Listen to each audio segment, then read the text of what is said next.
I, Douglas Ducote, an American patriot by the grace of God, do solemnly swear to support and defend the Constitution of the United States of America from enemies foreign and especially domestic.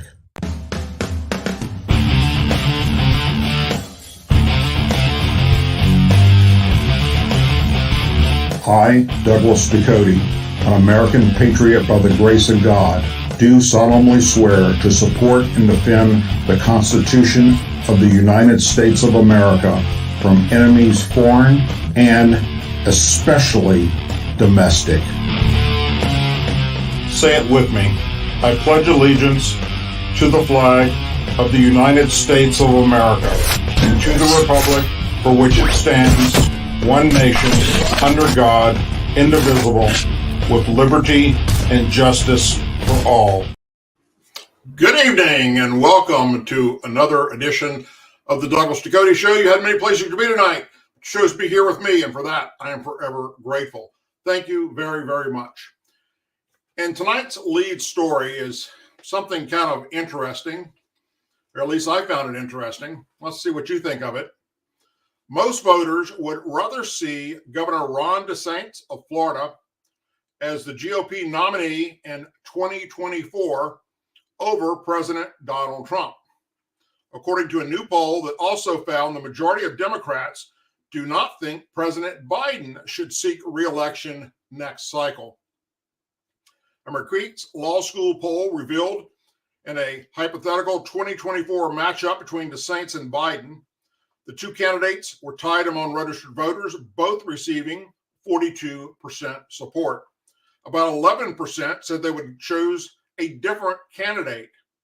The results reflect a major increase in support for DeSantis compared to a January poll where he received only 34% compared to Biden's 43%.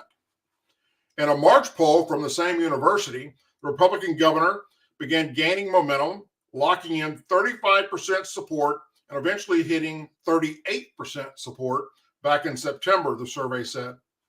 When responders were asked who they would vote for if Trump were the GOP nominee and Biden the Democrat pick, the poll found Biden with a 10-point edge over the former president, 44 to 34%.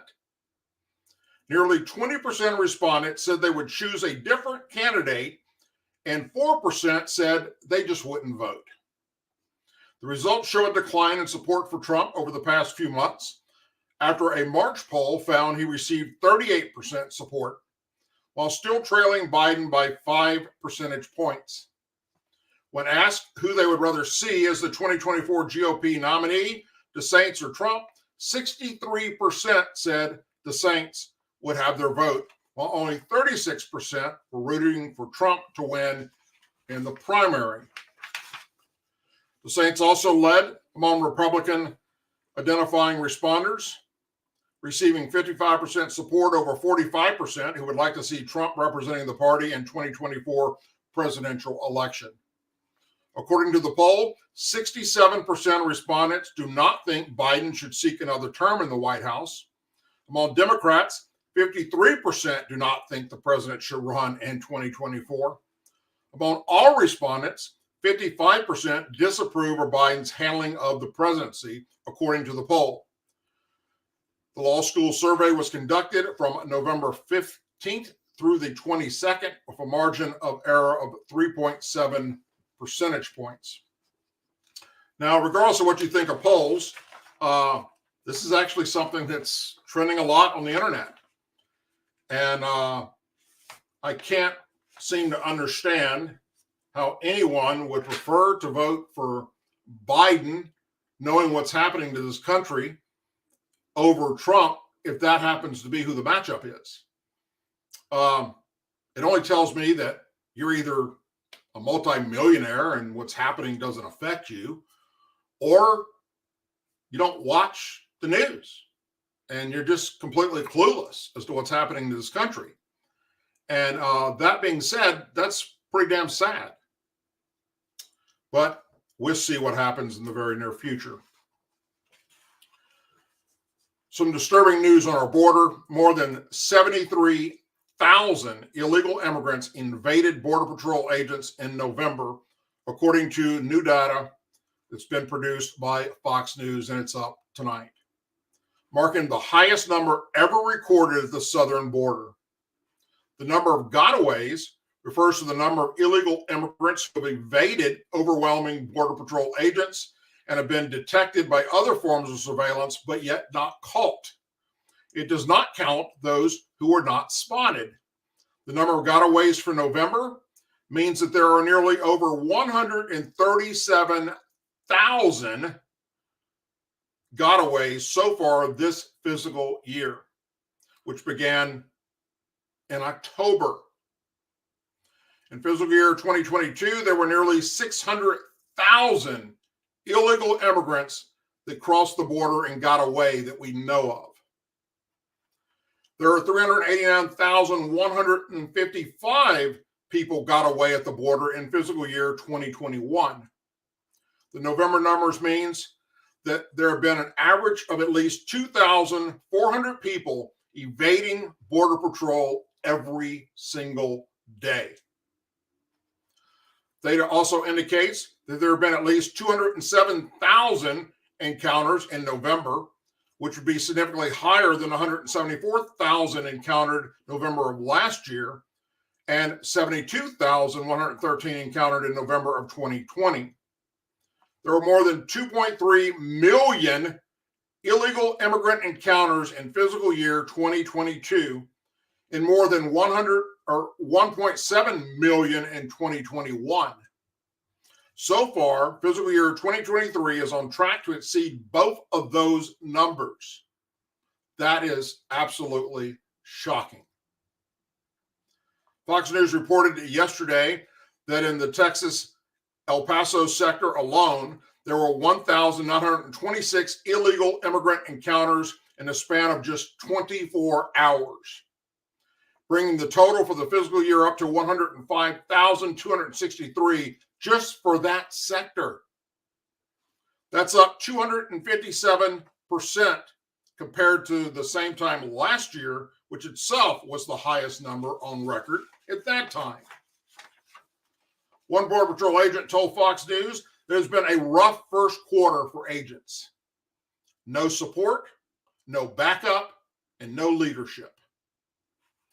The numbers come just as are increased fears of a renewed migrant surge as the Title 42 public health order, which has been used to expel a majority of migrants at the southern border due to COVID-19 pandemic, will be wound down later this month, after a court found that its use is unlawful. Unlawful.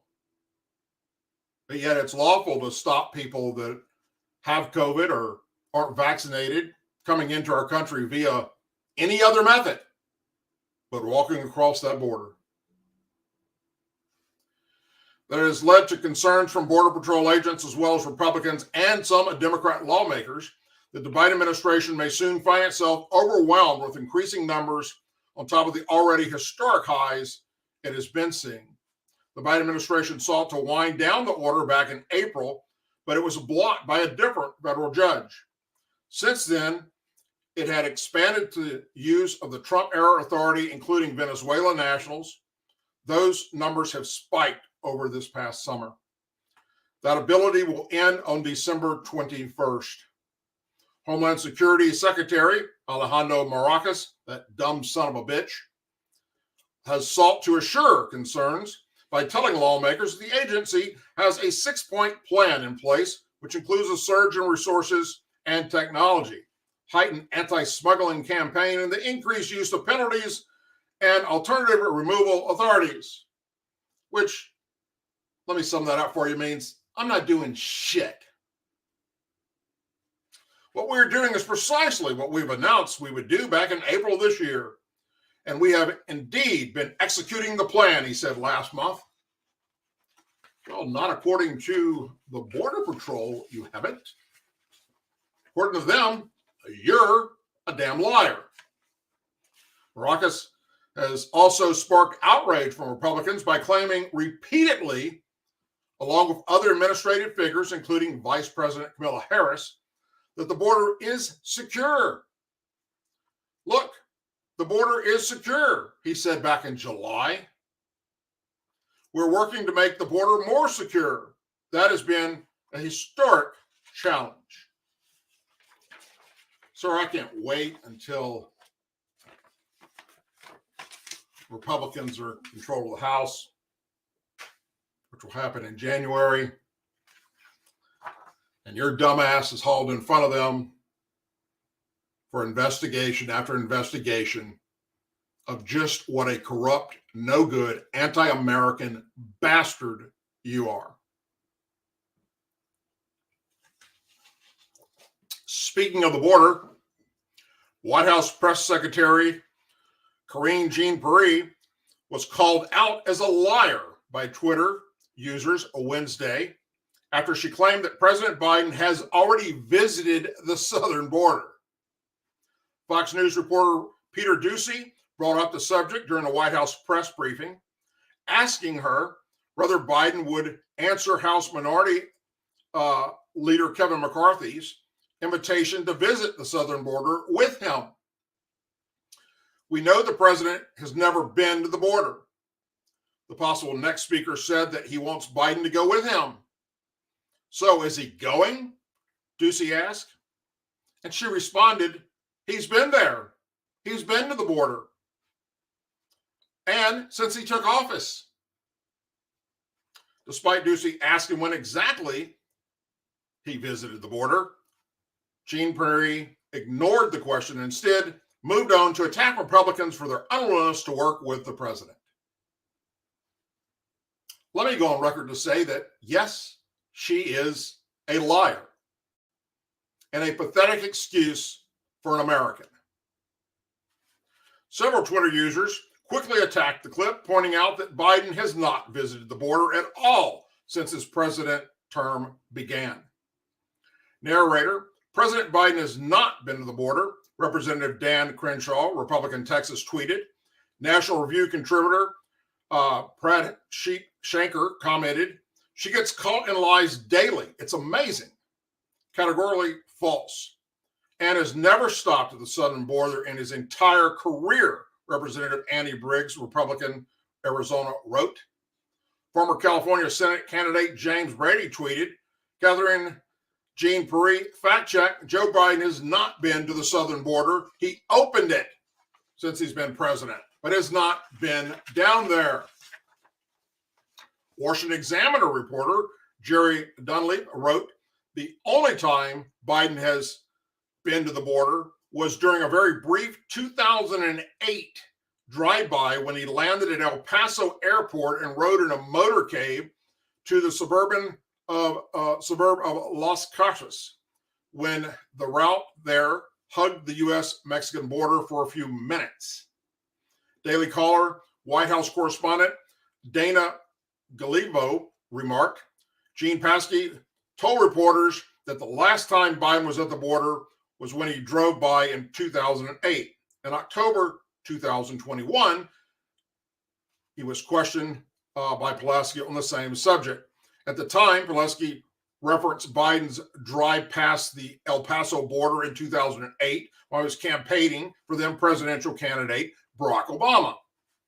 She added, but the most important thing everyone should know and understand is that this president has worked on these issues throughout his entire career and is well vested in every aspect of our immigration system, including the border. That includes when he was vice president, she said. You're such a pathetic liar. It's amazing that you can do that.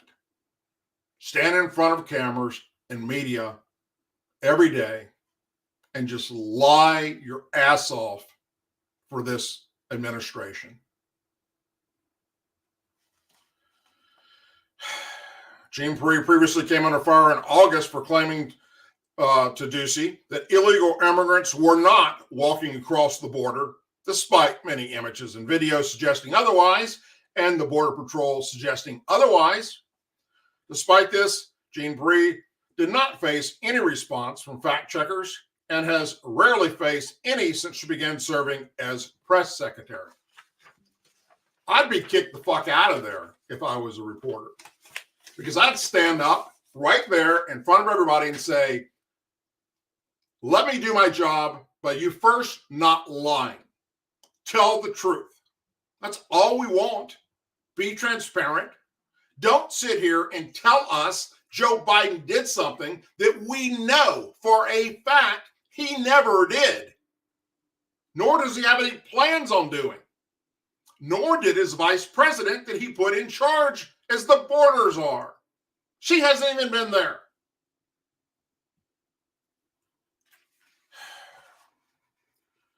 Moving on. And this is Hunter Biden has just got to be he wins the Idiot of the Year award. Now we just need law enforcement to do their job and put the idiot away. Some of you probably will not know anything about this story, and it's very disturbing to say the least. The Secret Service will not say why they changed their position regarding a government watchdog's record request into Hunter Biden's gun investigation records. Gun, as in bang, bang, gun. Government watchdog Judicial Watch filed a Freedom of Information Act back in April of 2021 regarding the gun reportedly owned by Biden and disposed of in a dumpster in 2018. The Secret Service initially told Judicial Watch that they had located records related to their inquiry, but a year later in October, after a September Freedom of Information Act lawsuit by the government watchdog organization, the Presidential Protection Agency changed its tune. Judicial Watch was told by the Secret Service in October that the response a year prior was sent in error, and they did not have any records related to the request. A month later, the Secret Service flipped again, telling Washington, D.C. District Court on November 10th that they had located over 100 records totaling over 400 pages that could be responsive to Judicial Watch Freedom of Information Act request. When asked about the changes in their story on Hunter Biden's gun investigation records, the Secret Service declined to comment, citing their policy of not commenting on pending legislation or litigation. The Secret Service changed stories on records raised additional questions about its role in the Hunter Biden gun incident. Judicial Watch President Tom Fitton said in a press release exclusively obtained by Fox News Digital. One thing is clear, Judicial Watch persistence means the public may get records that the Secret Service suggested did not exist, but we do not have them yet in our possession. A source with knowledge of the October 23rd, 2018 police report told Fox News Digital last year that it indicated that Hallie Biden, the widow of President Biden's late son, Beau, who was in a relationship with Hunter at the time, that's right, when Beau died of brain cancer, Hunter swooped in and had sex with his widow. She said he threw a gun owned by Hunter in a dumpster behind a market that is near a school. A firearm transaction report reviewed by Fox News Digital at the time indicated Hunter Biden purchased the gun earlier that month. The owner of the market confirmed to Fox News that the Delaware State Police were called to the market on October 23rd, 2018. Politico and The Blaze reported that nobody was charged or arrested as a result to the incident.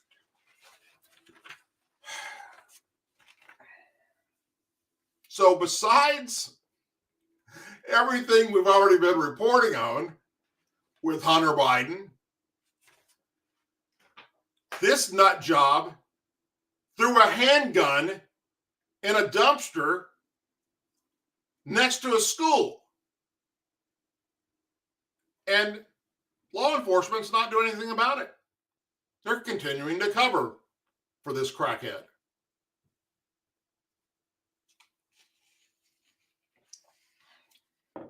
House Democrat Caucus Chairman Hakeem Jeffries, who was elected yesterday by House Democrats to succeed Speaker Nancy Pelosi, said during the 2020 presidential election that Tara Reade's sexual assault allegations against Biden needs to be investigated seriously.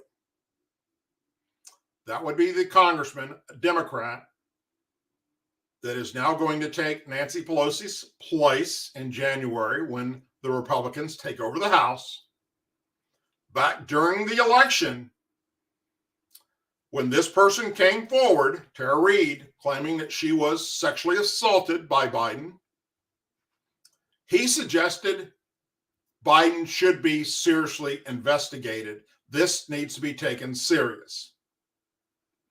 Jeffries made headlines in April 2020 after he broke with his party to lend credibility to the claims made by Reade, a former Biden staffer who accused Biden of cornering her in a Senate office building back in 1993 and sexually assaulting her. Multiple people have corroborated parts of her story since she first spoke out about it in March of 2020. But Biden and his campaign have denied the claims. It's got to be taken seriously because this is a serious allegation raised by a serious individual and needs to be investigated seriously, he said. We're probably got to hear from him, Biden, at some point directly, Jeffries told WNYC at the time. I'm not really in a position to say what is the appropriate mechanism, although this needs to be taken seriously. Reade was one of 8 women who came forward back in 2019 and accused Biden of inappropriately touching them. She later expanded on her experience with Biden in March of 2020, alleging that the once pinned her against the wall and digitally penetrated her without her consent. Top Democrats downplayed the allegations, despite it coming on the heels of the #MeToo movement. Then Senate candidate John Hickenlooper made headlines in June 2020 after he said he believed Reade's allegations to a large extent, but was going to support Biden for president anyway. In October of 2020, Reade released the book, Left Out, When the Truth Doesn't Fit In, about her experiences coming forward with the allegations. Jeffries' office did not respond to Fox News Digital's inquiry, asked whether the New York congressman still agreed that the allegation needs to be investigated, or if he would support an investigation in the new Congress starting in January. Dear Fox News, of course, he doesn't think it needs to be investigated now that Biden is the president, because that's what the Democrats will do. They will get behind him, they will support him, and now they will smear those people that accused him, and you won't see them go in front of any committee unless the Republicans make it happen. And they have that ability, and they should make it happen. Jeffries won Wednesday's uncontested election after Pelosi and the 2 other incumbent members of the Democrat leadership, Majority Leader Steny Harler and Majority Whip Jim Clyburn, opted to step down. Jeffries, a 52-year-old New Yorker, also will be the first African American to serve as House Democrat leader. So I'd like to know where you stand too. I've called you out for being a racist in the past because that's what I think you are from some of the shit I've seen you say right there live on C-SPAN in congressional hearings. Just freaking draw a circle around their picture and put it up on the wall. That's what a racist looks like.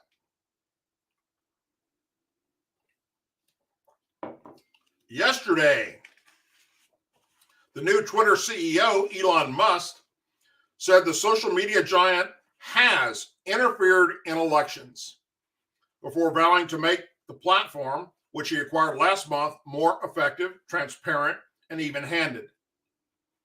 Musk made the claim about Twitter's election interference in response to 2 separate tweets. The first tweet came from Reuters' official account, which stated, "Twitter not safe under Elon Musk," says former head of trust and safety. The second tweet was made in response to Reuters' tweet. The user wrote, "Twitter has shown itself to not be safe for the past 10 years and has lost users' trust. The past team of trust and safety is a disgrace, so it doesn't have any right to judge what is being done now. They had a chance, but they sold their souls to a corporation," Musk then replied. Exactly. The obvious reality, as longtime users know, is that Twitter has failed in trust and safety for a very long time, has interfered in elections. Twitter 2.0 will be far more effective, transparent, and even-handed. In September, Missouri Attorney General Eric Schmidt and Louisiana Attorney General Jeff Landry revealed that a lawsuit filed earlier this year forced the Department of Justice to reveal emails exposing at least 45 federal officials who communicated with social media platforms about misinformation and censorship, including the platform Twitter. The emails showed the Biden administration colluded with social media companies to censor Americans in an effort that involved officials at the White House, the FBI, the Department of Homeland Security, the State Department, the Treasury Department, U.S. Elections Assistance Commission, and more. In October 2020, just weeks before the presidential election between then President Donald Trump and Joe Biden, the New York Post reported on a laptop belonging to Joe Biden's son, Hunter. Opponents of Biden said the laptop contained implicated Hunter and possibly his father in questionable business activities in Ukraine and China. Twitter then blocked users from sharing links to the article and locked the Post account. Twitter later reversed the policy, but the Post reportedly at the time that its Twitter account was still locked and would remain locked until it deletes 6 tweets from the Biden laptop, reporting that Twitter determined went against their prior policy. Basically, if you tell the truth about Democrats, then that's misleading information and your account needs to be suspended. That's how they were handling this shit. Facebook was doing the exact same damn thing. And YouTube does the same thing in many different cases, depending on what you're talking about. You sure as hell don't talk about the pandemic unless it's directly from the World Health Organization or the CDC. Otherwise, even if you're a doctor that's treating patients with this, guess what? You're a liar if you say anything that's different. And today, that still exists on all 3 platforms. According to a Media Research Center poll conducted in the immediate aftermath of the 2020 election, 16% of Biden voters said they would not vote for Biden if they had known about the Biden family foreign business dealings, suggesting the public's awareness of the Hunter Biden laptop story could have changed the outcome of the fucking election.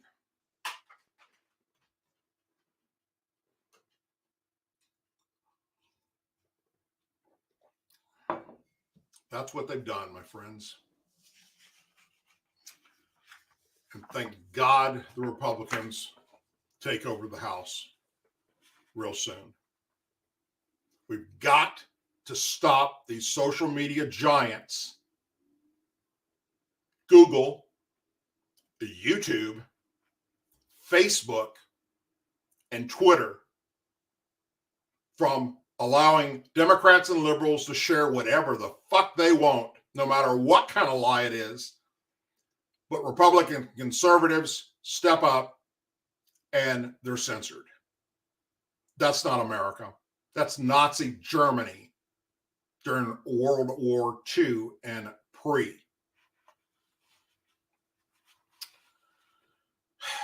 I've talked a lot in the past about judges, liberal judges and liberal DAs across this country. This story is pretty damn shocking. In fact, I hope that whatever you're doing, you just stop for a second.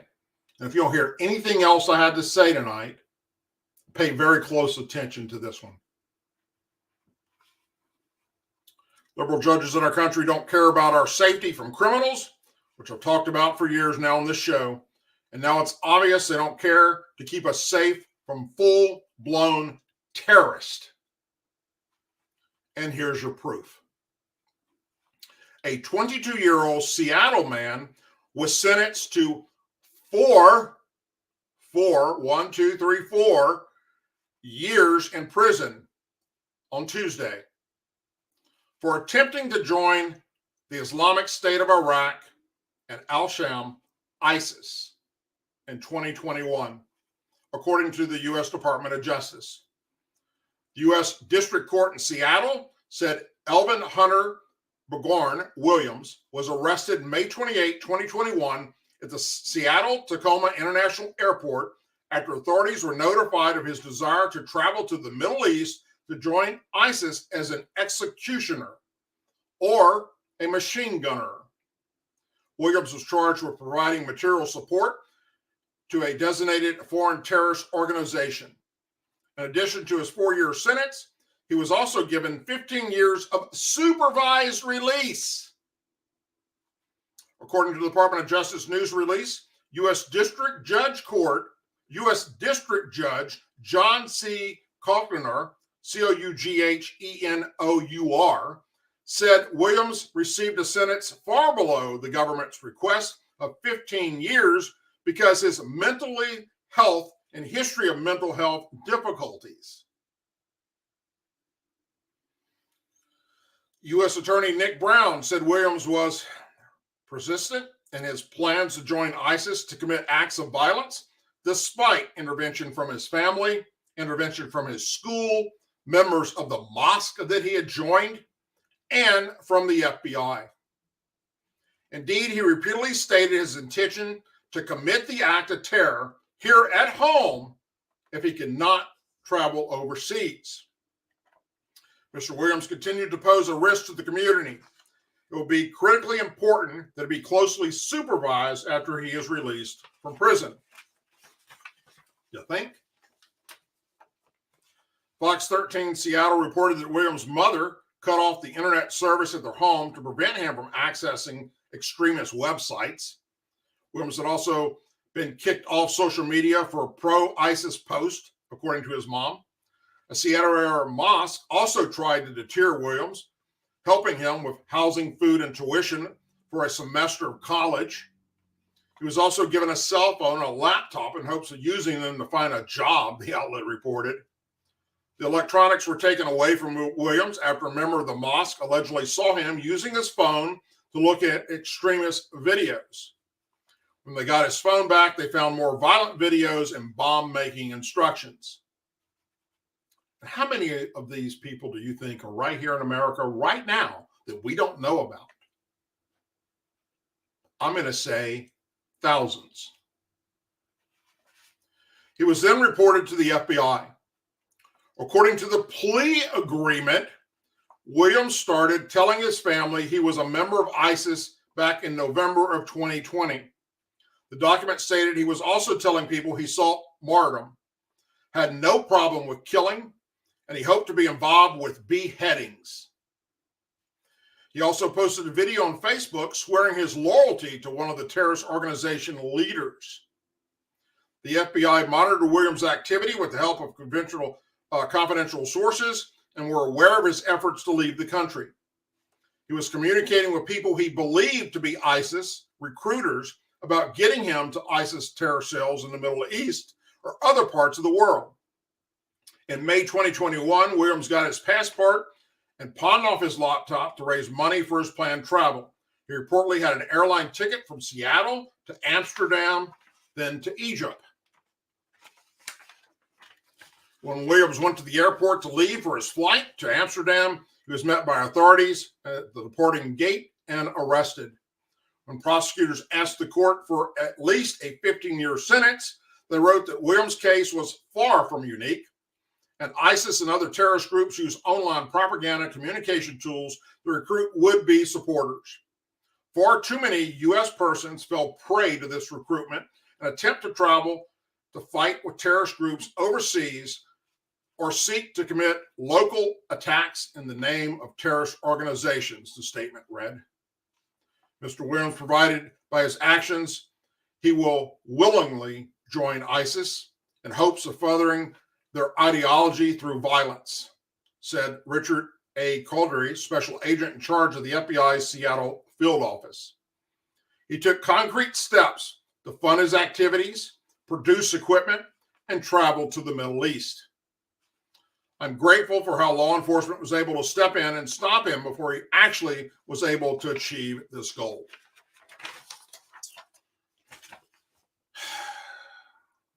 I'm just so that's let me if you don't know how the justice system works, let me explain to you what 4 years is. Maybe he'd do 2 years and he'd get released on good behavior. Maybe.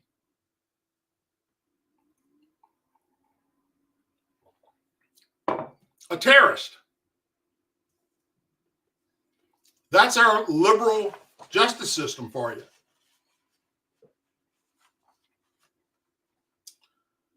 But thankfully, we have the Second Amendment, right? Booming gun sales appear to have stayed strong this past Black Friday, with more background checks processed than any Black Friday since 2019, according to new data from the National Shooting Sports Foundation, NSSF. With 192,749 background checks, this year's Black Friday ranks third among Black Fridays dating back to at least 2000 and marks a 2.8% increase from last year, according to NSSF. The week leading to Black Friday saw a total of 711,372 background checks completed. NSSF counts the number of federal background checks run through the National Instant Criminal Background Check System, or NICS. While a background check isn't the same as a sale, the data proves the basis for an estimate of sales. Background checks for firearm purchases were already trending to make 2022 the third largest year on record, coming off of the outsized years of 2020 and 2021, said Joe Barslowitz, NSSF president and CEO. These figures tell us there is a continuing strong appetite for lawful firearm ownership by law-abiding Americans, and that firearm manufacturers across the country continue to deliver the quality firearms our customers have come to expect. Other data released by NSSF showcase the overall boom in gun sales that led to this year's busy Black Friday. October 2020 was the 39th straight month where more than 1 million guns are estimated to have been sold. According to previous data, monthly gun sales have exceeded 1 million a month since August of 2019. But since 2020, sales have at times topped 2 million. Annual sales have stayed at about 13 million since 2012, which was also the first year to see more than 2 million gun sales in 1 month. And that was December. Last year, the Pew Research Center found 40% of U.S. adults saying there is a gun in their household for personal protection as the number one reason for gun ownership, according to a 2019 Gallup poll. Well, yeah, because let's see, there's a war on police and cops are quitting in massive droves because it's no longer a safe job. Hell, it's more dangerous to be in law enforcement today than it is to be a soldier serving in the Middle East. And that's just a fact. Judges, liberal DAs, allowing hardened criminals back out on the streets again to commit more and more crimes. We just talked about the pedophiles being released this past Tuesday's show. in California. And now I just shared with you how a fucking terrorist is only going to get a couple of years in jail. Slap on the fucking wrist for wanting to behead Americans.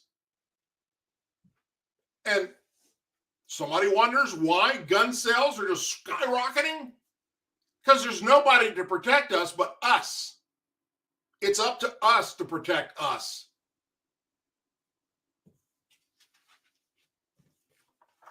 Now,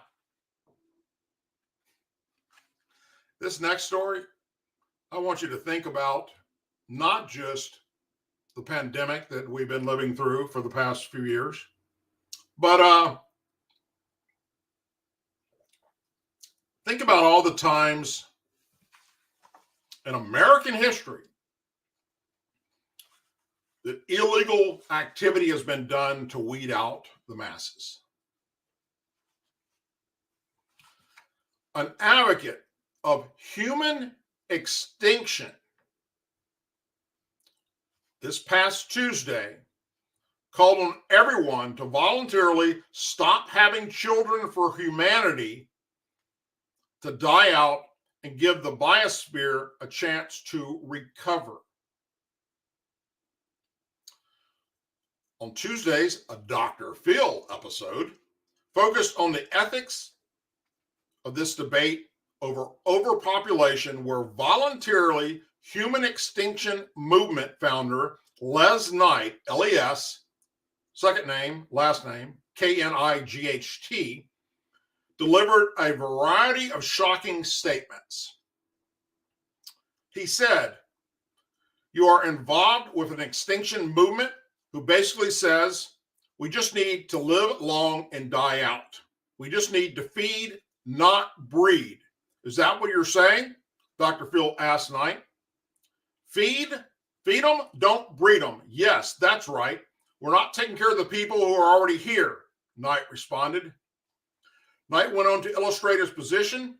My plan is for everyone to think about having sex and having kids. And if people really think about it, think it all the way through and have the overwhelming not to do so, which is a really big problem all over the planet.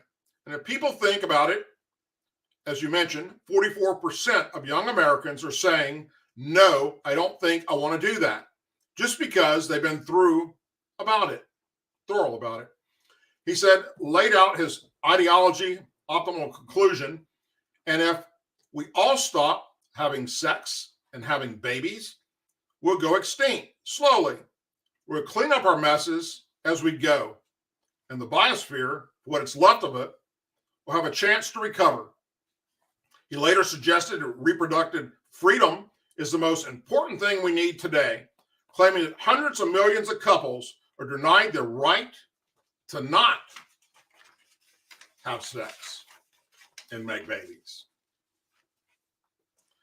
Knight elaborated that many do not have the contraceptive services, reproduction health services that they need. Those are not provided, and maybe people should supply their own, but they can't afford it because they're having more offspring than they can feed.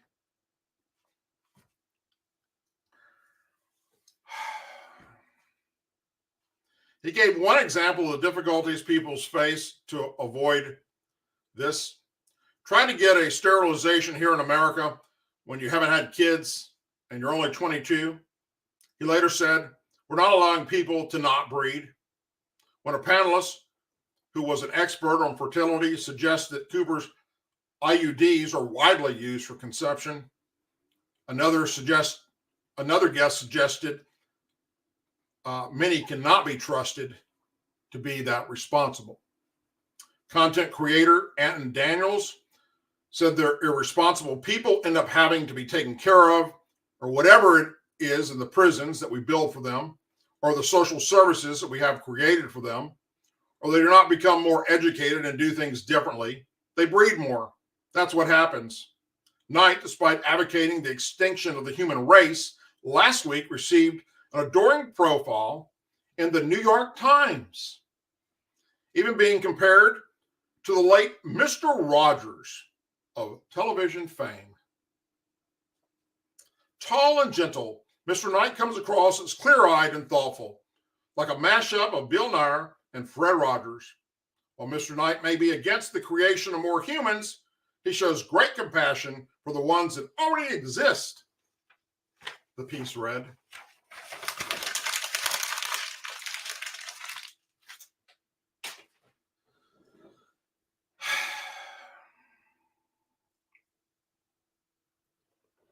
You know, you can't fix stupid. You just can't. It's a disease. And there's many people like him. And many people like these judges and DAs that I talk about that are doing things that are going to get people killed. Whether it's our government coming up with experiments to try and weed out the population, which we know for a fact has happened in our past, and time will tell if they're doing it currently right now, which I'm beginning to think they are.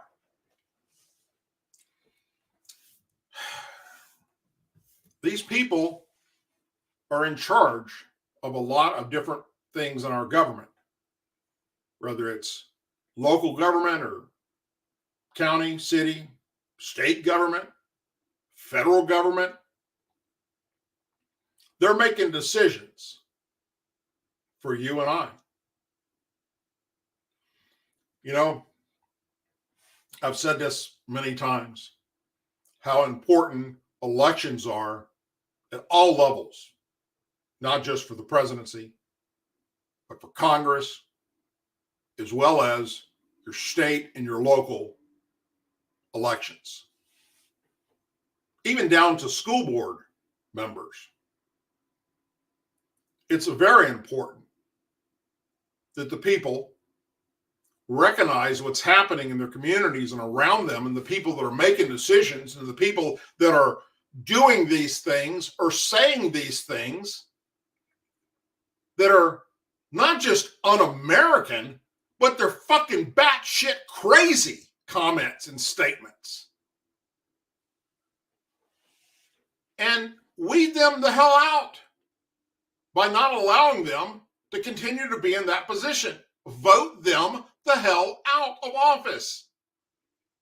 And it has to start at the local level. Stop them at the city level before they go to the state level. Stop them at the state level before they go to the federal government level, for crying out loud. Because then we end up in a situation like we're in right now, where we've allowed far-left liberals to infiltrate our school system from kindergarten to freaking college, teaching our kids that cops are bad, that our military is bad, that veterans are bad, that our flag's racist, that our country's racist, that we're no better than anyone else. And it's working. It's working, people. Young minds are accepting that fucking thought because they get their friends around them that know way better than their parents do. And you all know that if you're an adult, because, there was a time when you, just like I did, thought, I know more than my parents do. And many people rejected what their parents had to say because, they don't know what they're talking about. They're just a bunch of old fogies. I've been there, folks. Trust me. All right? That shit happens. And then later on in life, hopefully you wake the fuck up and realize that, son of a bitch, my parents were right all along about whatever the case may be, X, Y, or Z.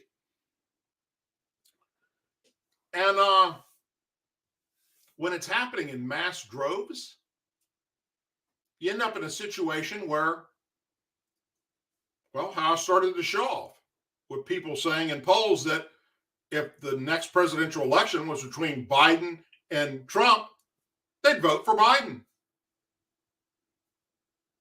Look, I don't care what you think of Donald Trump. If you look at America during his 4 years, We weren't at war. We weren't starting wars. We still had people deployed, obviously, in Afghanistan and places, but he wasn't adding to the crisis. The cost of fuel, diesel, gas, aviation fuel, coal, all that was record lows. Our economy was booming until COVID hit, and that's not his fault.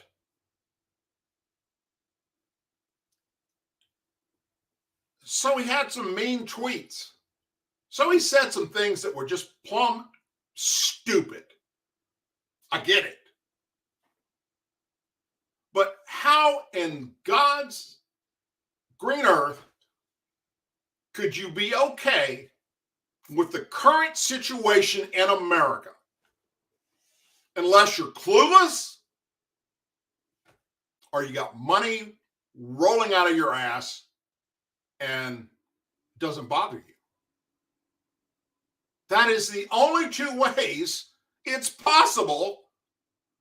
I would vote for Barney the Purple Dinosaur to be the next president over Joe Biden, and I have no clue who's wearing that ridiculous purple fucking outfit. But I'd rather have that person than this guy walking around that doesn't even know he's the fucking president. And the people he's put in charge in his administration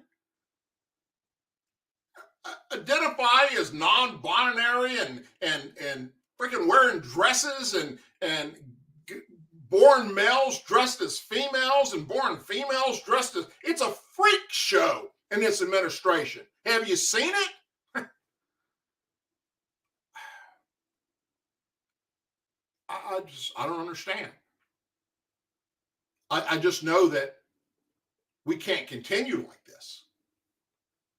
Right? We cannot sustain this country if we don't reverse these idiots from making decisions. And I've got nothing against what you do behind closed doors. If I don't care what you identify as. If you're a guy and you want to be a girl, or you're a girl and you want to be a guy, if you're straight, gay, bi, LGBTQ, whatever, I don't fucking care. What I care about is when you're pushing that ideology on our kids, you're dressing up like a fucking circus clown as a drag queen in our school libraries, reading Story Hour. Who the hell thought that was a good idea and continues to do it?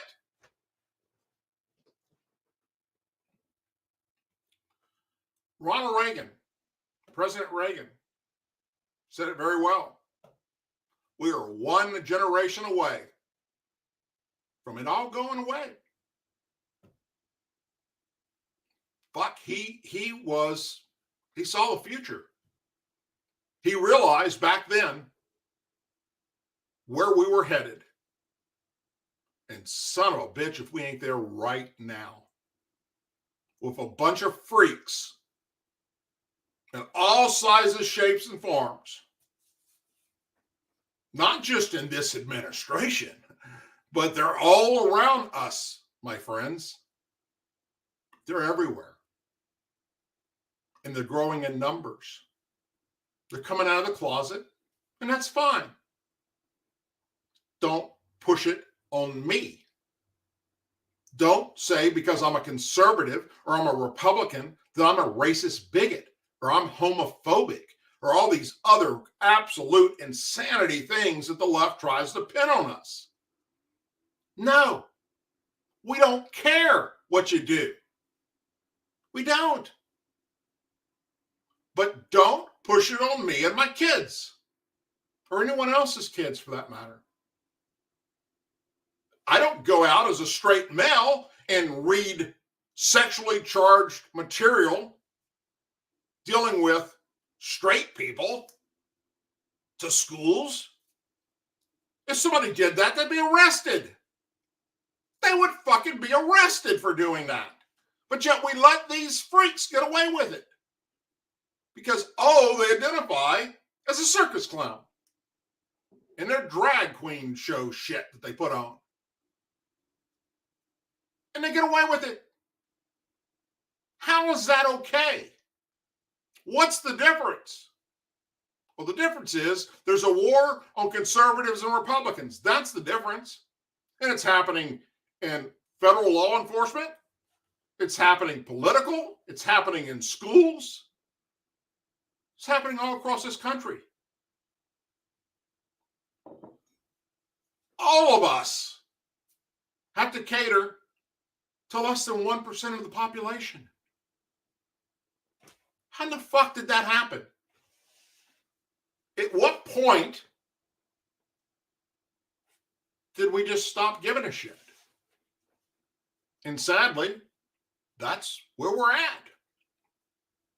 Look how many people after this past presidential election said, I'm never going to vote again. The system's rigged. And they stuck by that. It's proof positive this past election. We got the House, thank God. We should have got the Senate too. But we didn't. Because there's too many people that don't care anymore. Well, you should care. If you love your country, you should care. If you don't think these flags are racist, you should care. And because you're white, because you're a conservative or Republican, you're somehow a hateful bigot.